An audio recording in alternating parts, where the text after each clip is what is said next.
नमस्कार।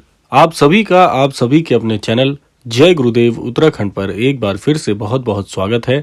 कामना करते हैं कि आप और आपके परिजन सभी स्वस्थ होंगे। इसी कामना के साथ आइए बढ़ते हैं आज के इस दिव्य क्रमांक की ओर। आज का ये क्रमांक आप सबके लिए बहुत ही महत्वपूर्ण जानकारी होने वाला है, क्योंकि ऐसे संदर्भ में बहुत से लोग कभी ना कभी किसी न किसी स्थिति में फंसते ही हैं, और ऐसी स्थिति में जब फंसने के बाद मनुष्य को ये पता नहीं चल पाता है कि कैसे उस अटूट विश्वास को हृदय में बनाए रखें, जबकि हालात हमारे विपरीत होते हैं। बहुत बड़ा प्रश्न है ये, और ज्यादातर लोगों का इस संदर्भ में हमारे पास में संदेश भी पहुंचा है कि जब जीवन में विपरीतार्थक समय चल रहा हो तो ऐसी स्थिति में महाराज जी का जो विश्वास है वो हृदय में कैसे स्थापित करते हुए, अटूट बनाते हुए चलना चाहिए, और कैसे परेशानी से निजात महाराज जी दिलाते हैं। तो बड़े ध्यान से इसको आपको सुनना है, क्योंकि क्रमांक बहुत ही सुंदर होने वाला है। तो आइए बात कर लेते हैं प्रथम पहलू के ऊपर। देखिए, जीवन में ऐसा कोई भी व्यक्ति नहीं है जिसके जीवन में कभी कष्ट ना आया हो, और कष्ट तो बहुत छोटा शब्द है। कई बार स्थिति इतनी विपरीत हो जाती है कि कहने योग्य कुछ बनता ही नहीं है। जीवन में इतने कष्ट, इतनी व्याधियां, इतने अवरोध आ जाते हैं कि मनुष्य सोच भी नहीं पाता कि ऐसी स्थिति में कैसे निर्णय लिए जाएं और किस मार्ग पर चला जाए। और ऐसी परिस्थिति में सबसे नकारात्मक क्या होता है कि महाराज जी के जो अनन्य भक्त हैं, बहुत से अनन्य भक्तों ने ये बात लिखी है कि महाराज जी पर हमारा विश्वास बहुत अडिग रहता है, लेकिन कई बार परेशानी इतनी बड़ी हो जाती है कि हमारा विश्वास भी डिगने लगता है और बाद में मन में ग्लानि होती है। ऐसी परेशानी से कैसे निकला जाए? देखिए, महाराज जी एक बात अपने अनन्य भक्तों को सिखाते हैं कि जब भी कोई गुरु अपने अनन्य भक्तों को अपनी शरण में लेते हैं, निश्चित तौर पर वो एक शिक्षक भी होते हैं।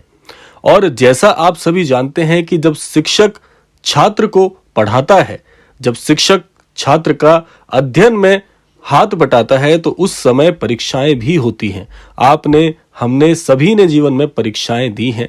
हम सभी ने जो विद्यालय है वहां पर अलग अलग कक्षाओं में परीक्षाएं देते हुए अपने जीवन में आगे बढ़े हैं।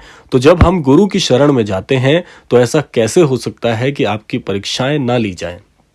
परीक्षाएं आपको दंडित करने के लिए नहीं होती, परीक्षाएं आपको सिखाने के लिए होती हैं, और परीक्षाएं उन मापदंडों को जांचने के लिए भी होती है कि मेरा जो शिष्य है, मेरा जो अनन्य भक्त है, वो कैसे अपने जीवन में किस किस परिस्थिति में कैसा कैसा पर्याय और कैसा कैसा निर्णय लेने में सक्षम है या नहीं। और जब ऐसी परीक्षाएं होने लगे तो आपको और भी ज्यादा मजबूत हो जाना चाहिए, क्योंकि आपको सिर्फ एक ही विचार मस्तिष्क में रखना चाहिए कि ये भी एक दौर है, ये भी एक समय है, ये भी जीवन से चला जाएगा, और निसंदेह इस परीक्षा में हम उत्तीर्ण होंगे, सर्वश्रेष्ठ और प्रथम आएंगे, क्योंकि महाराज जी ये परीक्षा ले रहे हैं। ये किसी भी प्रकार का दंड नहीं है। जब आप जीवन में विपरीतार्थक परिस्थितियों को परीक्षा के स्वरूप में देखना शुरू करेंगे, तब आपके लिए सीखने योग्य बहुत कुछ होगा। जब हम परेशानी को ईश्वर का दंड मानकर झेलना शुरू करते हैं, तब वो परेशानी भले ही छोटी क्यों ना हो, लेकिन हम अपने वक्तव्यों और अपने विचारों से उसे कई गुना बड़ा बना देते हैं। तो ऐसी परिस्थिति में पहले तो आपको यही विचार करना है कि महाराज जी के शरणागत जब हम हैं, महाराज जी को जब हम समर्पित हैं, तो ये एक परीक्षा है। मुझे इस परीक्षा में अपना सर्वश्रेष्ठ देना है। यानी कि सर्वश्रेष्ठ कैसे देंगे, यहां पर एक प्रश्न अपने आप में अवतरित होता है। आपको सर्वश्रेष्ठ देने के लिए महाराज जी ने कौन कौन सी शिक्षाएं सिखाई हैं, वही शिक्षाओं का प्रयोग तो यहां पर करना है। यानी कि विपरीतार्थक समय में भी आपको हर स्थिति परिस्थिति को समान रूप से देखना है। जैसे जीवन में सुख स्थायी नहीं होता, वैसे ही दुख भी स्थायी नहीं होता। जीवन में उत्तीर्णता और अनुत्तीर्णता भी स्थायी नहीं होती। कई बार मनुष्य उत्तीर्ण होता है, कई बार अनुत्तीर्ण होता है। तो ऐसी स्थिति में क्या हम उस परीक्षा से सदा के लिए दूर हो जाते हैं? क्या हम अपनी शिक्षा छोड़ देते हैं? नहीं। तो ऐसी स्थिति में जब बार बार आपको लगे कि इस बार आप अनुत्तीर्ण हुए हैं, अगली बार उत्तीर्ण होंगे। अगली बार भी अगर अनुत्तीर्ण हुए हैं तो अगली बार सोचिए फिर उत्तीर्ण होंगे, क्योंकि परीक्षा तो आपको देनी पड़ेगी। और मनुष्य ऐसा कोई भी इस धरा पर जन्म नहीं ले पाया जिसने जीवन में कठिन समय ना देखा हो।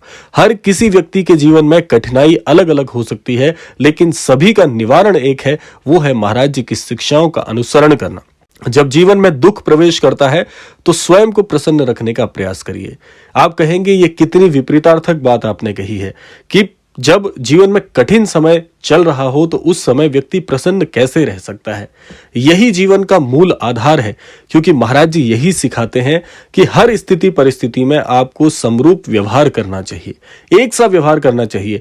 ना तो सुख के समय में जीवन को बहुत ज्यादा प्रफुल्लित बनाइए। प्रफुल्लित रहना अच्छी बात है, लेकिन प्रफुल्लित ऐसा भी ना हो कि आप उस चीज को बहुत ज्यादा मस्तिष्क में रखना शुरू कर दें। और ऐसे ही दुख के समय में बहुत ज्यादा दुखित मत रहिए। एक समान व्यवहार करने से आपके जीवन में ठहराव की प्राप्ति होती है, और जिस दिन यह ठहराव आपके जीवन में आ जाएगा उस दिन आपकी परीक्षाएं अपने आप बंद हो जाएंगी। ये परीक्षाएं बंद होने का अर्थ क्या है? परीक्षाएं बंद होने का अर्थ यह है कि आपको किसी भी स्थिति परिस्थिति से किसी भी प्रकार के कष्ट का अनुभव नहीं होगा, क्योंकि आपने दोनों परिस्थिति में एक समान रहना सीख लिया होता है। तो कोई भी परेशानी आपको डिगा नहीं सकती। यही होता है अटूट विश्वास। जब आपको पता होता है कि महाराज जी हमेशा आपके साथ हैं, इस परीक्षा के उत्तीर्ण होने के बाद आपको महाराज जी की जिस अद्भुत भक्ति की प्राप्ति होने वाली है वो अतुलनीय है, अकथनीय है। क्योंकि महाराज जी जब समर्पित भक्त को अपने शरण में ले लेते हैं, उसके बाद उस व्यक्ति के जीवन का जैसे पुनर्जन्म होता है। जितने भी अनन्य भक्त महाराज जी के धाम में जाकर अपने जीवन को परिवर्तित देख पाए हैं, उन्होंने इसी नियम को निभाया है। आप बहुत सारे लोग ये सोच रहे होंगे कि श्री कैंची धाम में जाने के बाद एकदम से लोगों के जीवन में परिवर्तन आता है। ऐसा बिल्कुल नहीं है। जब भी आप महाराज जी के धाम में दर्शन करके आते हैं तो महाराज जी आपको मार्गदर्शन देते हैं, और उस सच्चे मार्गदर्शन से व्यक्ति अपने जीवन में सटीक और सही निर्णय लेने के लिए बहुत अद्भुत तरीके से तैयार हो जाता है। तो मार्गदर्शन गुरु का ही सबसे सर्वश्रेष्ठ होता है। जब आप महाराज जी का मार्गदर्शन लेके जीवन में वापस लौटते हैं, उस समय आपके जीवन का बिल्कुल पुनर्जन्म होता है। उस जन्म में आपको ऐसा लगता है कि आपका जीवन एक तरीके से नया हो गया है, और इस नए जीवन में आप वो सब कुछ अनुभव कर पाते हैं जो आप अपने जीवन में प्राप्त करना चाहते हैं। तो ऐसा इसलिए कहा जाता है क्योंकि हर व्यक्ति यही सोचता है कि उसके जीवन में दुख नहीं है, मेरा जीवन बहुत परेशान चल रहा है। इस प्रकार से जब आप एक दूसरे के जीवन की तुलना करना शुरू कर देते हैं तो दुख और बढ़ जाता है। इसीलिए महाराज जी सिखाते हैं कि समानता का व्यवहार ही सच्चे जीवन का मूल मंत्र है। तो आज से अभी से अपने जीवन पर दोबारा से नजर डालिए और देखिए कि आप अपने जीवन में कहां पर किस प्रकार से निर्णय लेने में कामयाब हुए हैं, किस प्रकार से आप विफल हुए हैं।